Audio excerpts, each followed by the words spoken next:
ಈ ಬಣ್ಣ ಬಣ್ಣದ ಬಟ್ಟೆಗಳು ಹಾಕೊಂಡಿರೋ ಚಿಟ್ಟೆಗಳನ್ನ ನೋಡ್ತಾ ಇದ್ರೆ ಮಗುನ ತೊಟ್ಲಲ್ಲಿ ತೂಗದಷ್ಟು ಖುಷಿ ಆಗ್ತಿದೆ. ಯಾಕೆ ಗೊತ್ತಾ? ಒಂದು ಟೈಮಲ್ಲಿ ಇದನ್ನ ಹಿಡಿದು ಹೊಡೆದು ಬಡಿಯೋದೇ ಒಂದು ಕೆಲಸ ಆಗಿತ್ತು.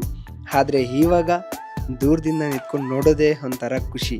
ಬಟ್ ಏನೋ ಹತ್ರದಿಂದ ಹೋಗಿ ವಿಡಿಯೋ ಮಾಡಬೇಕು ಅನಿಸ್ತು. ನೀವು ನೋಡ್ತಾ ಇದ್ದೀರಾ, ತುಂಬಾನೇ ಚೆನ್ನಾಗಿದೆ, ಸಿಕ್ಕಾಪಟ್ಟೆ ಮಸ್ತಾಗಿದೆ. ಹಿಡಿಬೇಕಂತಂತೂ ಅನಿಸ್ತಾನೇ ಇಲ್ಲ, ಯಾಕೋ ಗೊತ್ತಿಲ್ಲ. ಆ ಟೈಮಲ್ಲಿ ಹಿಡಿಬಾರ್ದು ಅಂತ ಒಂದ್ಸರಿನೂ ಅನಿಸಿಲ್ಲ, ಆ ಟೈಮ್ ಯಾಕೋ ಗೊತ್ತಿಲ್ಲ. ವಿಡಿಯೋ ನೋಡ್ತಾ ಓಲ್ಡ್ ಮೆಮೊರೀಸ್ನ ನೆನಪು ಮಾಡ್ಕೊಳ್ಳಿ. ವ್ಯೂ ಚೆನ್ನಾಗಿದ್ರೆ ವಾವ್ ಅಂತ ಕಮೆಂಟ್ ಮಾಡಿ. ಹಾಗೆ ಓಲ್ಡ್ ಮೆಮೊರೀಸ್ನ ನೆನಪು ಮಾಡಿದ್ದಕ್ಕೆ ನನಗೊಂದು ಲೈಕ್ ಮಾಡಿ. Thank you. ಬಾಯ್ ಬಾಯ್. ಸಲಿಗೆ ಎಲ್ಲ ಸುಲಿಗೆ